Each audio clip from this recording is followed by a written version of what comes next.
Misha, I feel that I don't have much time left to live in this world. Soon the Lord will take me to himself. The only thing I regret, my son, is that I probably won't be able to see your fiancée, the beautiful but emaciated woman, speaking to her son, lying in a richly furnished room of the 60s. However, this was not surprising, as Anna Evgenievna was the wife of an admiral. Although retired, he still retained all his privileges and connections. Vladimir, her husband, was now next to her, holding her hand and comforting her. What are you talking about, Anushka? Don't even think about it, let alone say it. You'll see not only our son's fiancée but also be able to rock your grandchildren. He reassured her. Yes, Mom, don't worry. You know my fiancée is in Germany, and as soon as she can, she'll come. His son echoed. You should have chosen a girl from our own people and then brought her to the embassy. The admiral responded reproachfully. But Dad, the heart doesn't command. Misha tried to justify himself,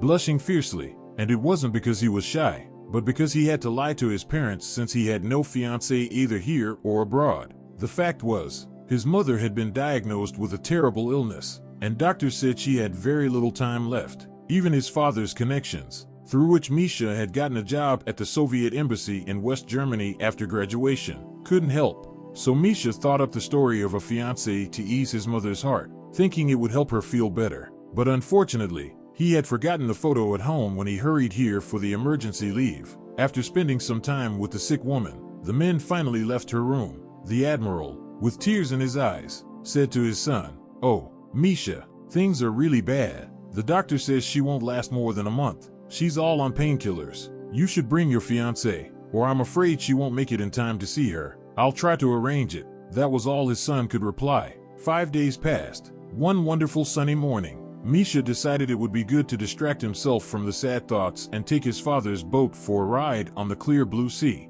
as he had done many times before. However, in recent years, his work abroad had taken all his free time. He was a careerist, just like his father. Where would he find time for a vacation, let alone for a fiancée? So Misha took the boat, soon steering out of the bay where his parents' magnificent mansion stood and into the open sea. But he turned along the coast, deciding to see how it had changed since he had been away. After all, every day new things were built on the resort shores: sanatoriums, holiday homes, hotels, and houses of the rich and influential families like his. After several hours of slicing through the waves, Misha was about to turn back home when he saw a woman struggling in the water near one of the piers. It was immediately clear she was drowning, but she was using one arm to paddle against the current, while with the other she was holding something tightly, unwilling to let go even in such a life-threatening situation. Misha swiftly swam over to her and then saw she was trying to save a small child, keeping it afloat while periodically sinking into the water herself. It was clear she was fighting the waves with her last strength. Without wasting time, Misha dived in, for he was an excellent swimmer by nature, and in just a few seconds, he pulled the woman and the child to shore, crying. The woman almost threw herself at his feet in gratitude, explaining that her little girl, with whom she had been walking along the pier, had suddenly jerked away, and despite holding her hand, fell into the water. Though not a good swimmer herself, she had jumped in after her daughter, and without Misha's help, they both would have drowned. "It's nothing," Misha said in response. After making sure the woman and child were all right, he was about to return to his boat when he noticed the woman had a strange, light accent. He asked, "Do you happen to speak German?" "Of course I do. I live in Austria, but I'm from these parts. I don't even know how to thank you," she replied. "Then just be my fiancé," Misha said. "That would be the best thank you." Natalia almost choked on the offer, but soon Misha explained everything. She just had to pretend to be his fiancé for a short while to calm his dying mother. Naturally, the woman couldn't refuse her savior such a small request. So, she went to the rich man's house, thinking on the way about how she had ended up in these places with her daughter. "Wow, it's so wonderful here. The sea is so warm, not like the Baltic. I froze when I swam there last year." The 30-year-old woman with a snub nose and red hair muttered to herself as she walked barefoot along the Black Sea shore, carrying a twig in her hand with her 9-month-old daughter. The warm, gentle waves tirelessly rolled toward her, offering a bit of coolness and protection from the scorching midday sun. It was 1965, and 23 years had passed since Natalia had last been here. She had been born here, could have grown up here, and gotten married, but none of that happened, all because of the invaders. Like a locust swarm, they swept through her homeland, leveling everything dear to a little 7-year-old girl. Now, she lived abroad, married to an Austrian farmer, and had a daughter. For many years in exile, she dreamed of returning to her beloved homeland to see how everything had changed. So,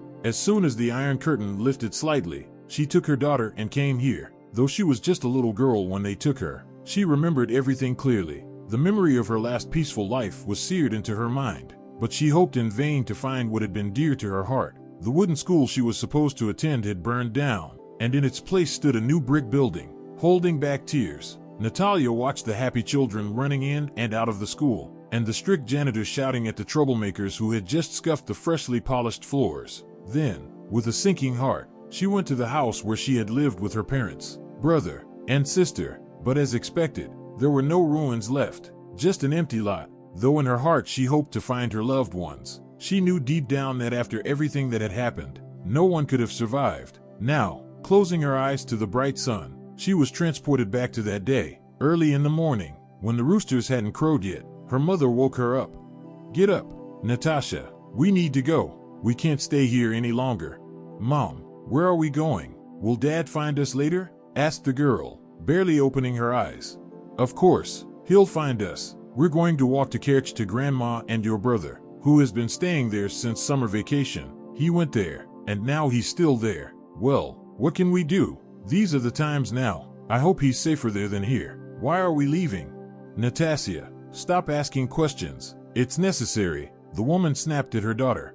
Of course, she didn't want to explain the real reasons for their escape, because, despite the hard times, they were living fairly well. This was because Anna had reluctantly gone to work at the commandant's office, scrubbing floors that the dirty boots of the cursed invaders had trod on. Although the neighbors had looked at her as a traitor, especially since her husband Vladimir was heroically fighting somewhere near Moscow, while his wife was serving the enemy. But, of course, she didn't do it for the good life, but so her daughter could survive. The occupiers had taken everything from them, leaving them with nothing but hunger. When your child can't sleep from hunger and constantly cries, your heart just breaks. So, she made this desperate decision. Life immediately got easier for them. Not only did they get bread, but a bit of vegetables as well. Sometimes, especially kind enemies, in good spirits, even gave her small pieces of sugar or chocolate. She carefully wrapped up these treasures in a handkerchief and carried them home, so Natasha could enjoy these delicacies. The only thing she thought about was whether her husband would forgive her when he returned. Who knows how this story would have ended? Perhaps Anna could have endured the hardship and deprivation through the years. But a few days ago, a new officer appeared at the commandant's office, who immediately took an interest in the attractive cleaning woman.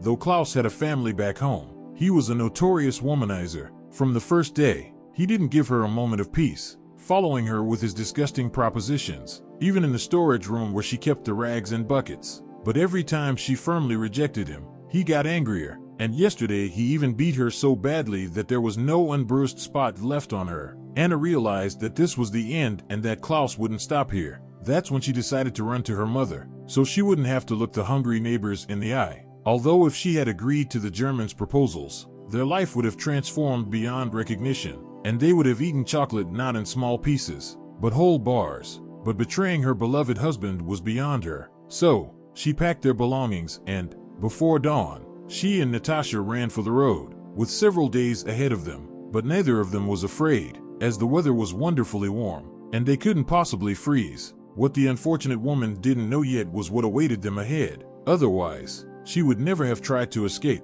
They had only walked a few kilometers when an enemy truck full of soldiers caught up with them. A young officer jumped out of the cabin and, smiling broadly, greeted her in reasonably good Russian. "Hello, where are you going?" "To Kerch," Anna answered, realizing it was pointless and useless to lie. "Oh, we're going that way. Get in. We'll give you a ride," the lieutenant exclaimed. Knowing she couldn't refuse, Anna and Natasha went to the truck bed, but suddenly the officer said, "Oh, no. The girl should go in the cabin so she won't be bored." "Go," said Anna, pushing her daughter toward the officer, as there was no other option. As soon as Natasha sat in the cabin next to the officer, the soldiers joyfully threw her mother out of the truck bed, laughing, and the truck sped off. The woman ran after them, begging the occupiers to give her daughter back, but only laughter answered her. It seemed they were enjoying it, and decided to amuse themselves by taking the child away from her mother. At that moment, Anna wanted to throw herself off a high cliff into the sea, but thinking of her son, mother, and husband, she decided to continue her journey to Kerch, losing all hope that her daughter was still alive. Fortunately, she managed to get to the city safely. Her mother and son were also well. They lived there until the end of the fighting, praying every day to God to save Natasha. Meanwhile, Natasha, along with many other children, was loaded onto one of the transport ships at a port, disguised as a hospital ship with large red crosses on the sides, and taken to Austria.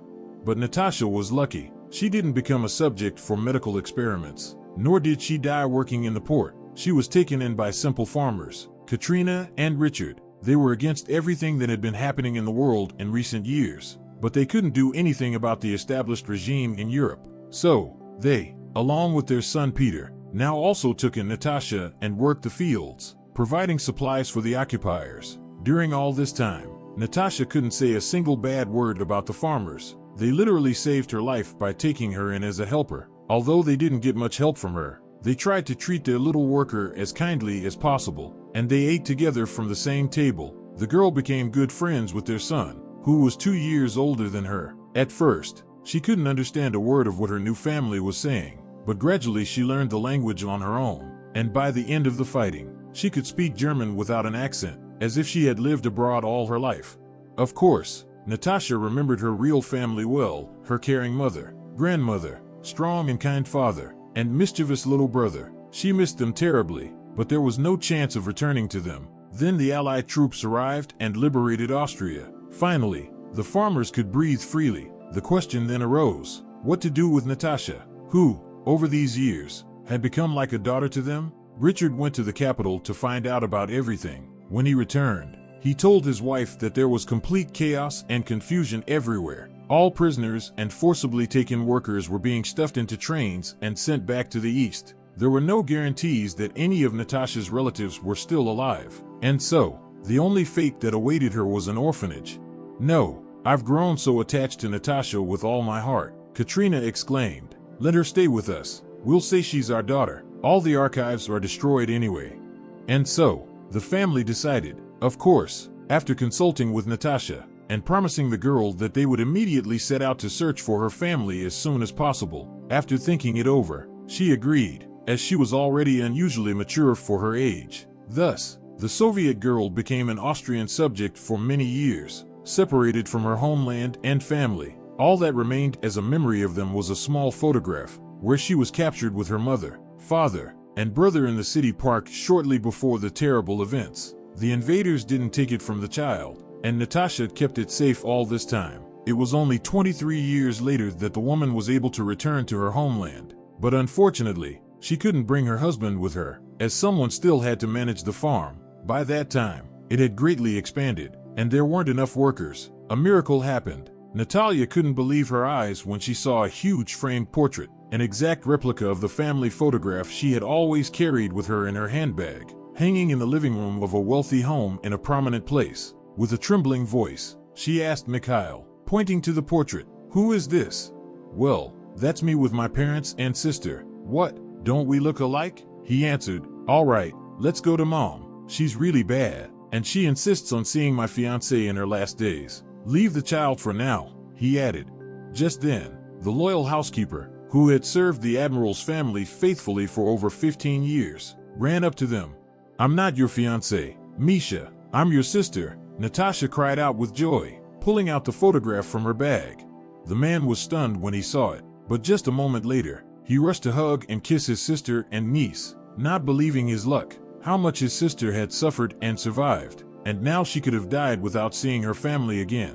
When, after a few minutes, they entered the room of the sick woman, she immediately opened her eyes, as if sensing something, and when her son told her who the fiancé he had brought to her was, Anna Evgenievna's eyes lit up with joy, for she had almost lost hope. She had thought her daughter was lost forever, but now, during the month Natasha spent with her real family, her mother's health significantly improved. The woman started to recover. It seemed that the pleasant shock had helped her so much that the new year, 1965, was welcomed by both families together in Austria. After visiting the Vienna Opera House, they gathered in Natalia's large house, and there was no end to the endless toasts and compliments. If not for the kindness of people, none of this happiness would have been possible.